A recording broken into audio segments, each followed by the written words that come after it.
आप सब सुनते हैं और बहुत ही प्यार से झूमते हैं, नाचते हैं। तो उसी गीत को मैं आप लोगों के बीच रखना चाहूँगी। उम्मीद है वो पुराना गीत आज भी आप लोगों को अच्छा लगेगा। तो माई के चरण में एक बहुत ही प्यारा सा पचरा रखने जा रहे हैं। ये बच्चा बहुत ही प्यारा है भाई। किसका बच्चा है? ये और बच्चा आएगा ऊपर, ऊपर आएगा।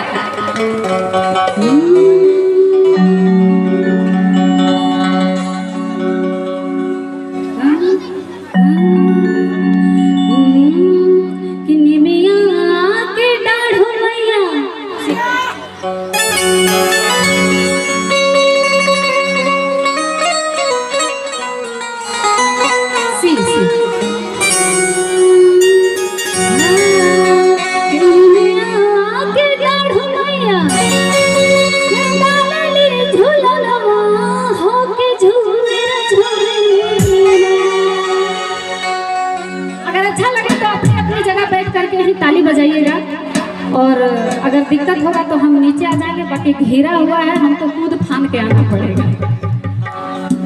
तो मैं चाहूंगी ना खुद को कष्ट दें ज़्यादा, ना हमें ज़्यादा कष्ट दें। माता रानी के दरबार में बैठे हैं तो बैठे बैठे ही हाजिरी लग जाए, ऐसा झूमना है और कहना है